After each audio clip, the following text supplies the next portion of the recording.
ایک مرتبہ آقا صلی اللہ علیہ وسلم کی گود میں امام حسین تشریف فرماتے ہیں، پاس میں ام الفضل بھی بیٹھی ہوئی تھی۔ آقا صلی اللہ علیہ وسلم کی آنکھوں سے آنسو بہہ رہے تھے۔ ام الفضل کہتی یا رسول اللہ آنسو کیسے ہیں؟ تو آقا صلی اللہ علیہ وسلم کہتے ام الفضل ابھی میرے پاس جبرائیل آ کر مجھ سے کہتے ہیں حضور آپ کی گود میں جو بیٹا آپ کا بیٹا ہوا ہے، اس بیٹے کو آپ کی امت کے لوگ قتل کر دیں گے۔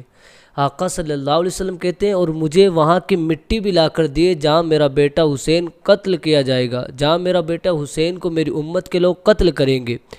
تو آقا صلی اللہ علیہ وسلم کہتے ہیں اور وہاں کی مجھے مٹی بھی لا کر دیتے ہیں، اور اس مٹی سے مجھے بوئے کربلا آتی ہے، مجھے کربلا کی بو آتی ہے۔ رسول اللہ صلی اللہ علیہ وسلم نے اس مٹی کو ام سلمہ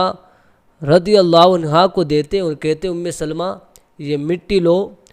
اور جس دن میرا بیٹا امام حسین شہید ہوگا اس دن یہ مٹی خون بن جائے گی۔ حضرت ام سلمہ اس مٹی کو لیتی ہے اور ایک شیشی کے اندر بند کر دیتی ہے، اور جس دن امام حسین شہید ہوتے ہیں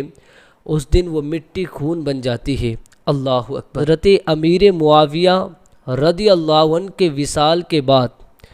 امام حسین اور یزید کے درمیان جو جنگ شروع ہوئی وہ کیسے شروع ہوئی؟ حضرت امیر معاویہ رضی اللہ عنہ کے وصال کے بعد جب یزید لعنتی کتا وہ تخت پر بیٹھا تو اس نے تمام قریب کے ممالک میں اس نے خط روانہ کیے اور کہا سب لوگ میری بیعت کریں، اور اس نے یعنی مدینہ کا جو گورنر ہے اس کو بھی خط دیا اور کہا کہ امام حسین سے کہے کہ وہ بھی میری بیعت کرے۔ امام حسین کے پاس جب وہ عامل مدینہ یزید کا خط لے کر آتا ہے اور کہتا ہے امام حسین آپ یزید کی بیعت کرے، تو امام حسین کہتا ہے میں اس فسق و فجور کرنے والے اس لعنتی کی میں بیعت کروں؟ میں اس کی بیعت ہرگز نہیں کر سکتا۔ امام حسین نے اس کی بیعت کرنے سے انکار کر دیا۔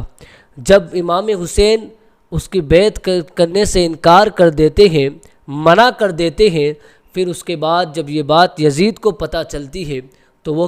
عامل مدینہ کو کہتا ہے کہ مجھے اگر وہ امام حسین اگر میری بیعت نہیں کرتے تو تیری یہ ذمہ داری بنتی ہے کہ تو اس کا سر کاٹ کر میرے پاس لے کر آ۔ اللہ اکبر۔ جب یہ بات امام حسین رضی اللہ عنہ کو پتہ چلتی ہے تو امام حسین نے مدینہ سے سکونت ترک کرنے کا ارادہ کر لیا، مدینہ چھوڑنے کا ارادہ کر لیا، اور آقا صلی اللہ علیہ وسلم کی بارگاہ میں حاضر ہوتے ہیں۔ حضور کے مزار پر جب امام حسین حاضر ہوتے ہیں اور رو رو کر اپنا حال بیان کرتے ہیں اور کہتے ہیں یا رسول اللہ میں آپ کے در کو چھوڑ کر کبھی نہ جاتا، یا رسول اللہ میں آپ کے مدینہ کو چھوڑ کر کبھی نہیں جاتا، لیکن ان ظالموں نے مجھے مجبور کیا ہے اس لیے میں مدینہ چھوڑ کر جا رہا ہوں، یا رسول اللہ میں آپ کو چھوڑ کر کہیں نہیں جاتا۔ حال بیان کرتے کرتے امام حسین وہیں سو جاتے ہیں، اور خواب کے اندر میرے آقا صلی اللہ علیہ وسلم تشریف لاتے ہیں اور کہتے بیٹا حسین تو بڑے نازوں سے پالا ہوا ہے، بڑی شان سے پالا ہوا ہے، لیکن بیٹا تو صبر کے دامن کو تھامے رکھنا، تیرا باپ علی تیرا انتظار کر رہے ہیں، تیری ماں فاطمہ تیرا انتظار کر رہی ہے، تیرا بھائی حسن تیرے انتظار میں ہے،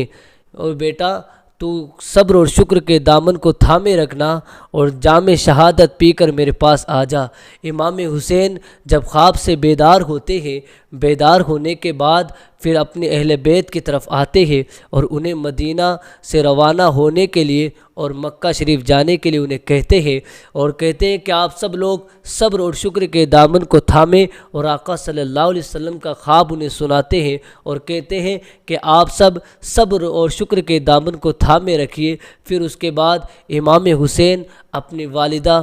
حضرت فاطمۃ الزہرا سلام اللہ علیہا کے مزار اقدس پر حاضر ہوتے ہیں اور عرض کرتے امی جان میں آپ کا بیٹا بڑی نازوں اور شان سے پالا ہوا ہوں، لیکن اب میں امی جان میں آپ کو آخری سلام کہتا ہوں،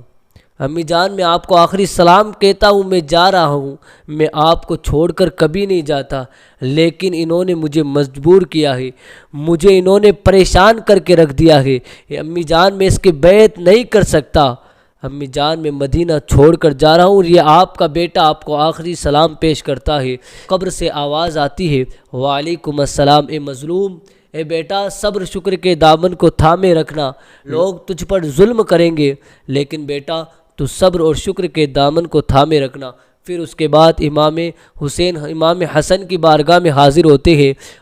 اے میرے بھائی میں آپ کو بھی آخری سلام پیش کرتا ہوں، اور امام حسین روانہ ہو جاتے ہیں۔ اللہ اکبر۔ اللہ تبارک و تعالی ہمارے سب کے دلوں میں امام حسین کی محبت پیدا فرمائے۔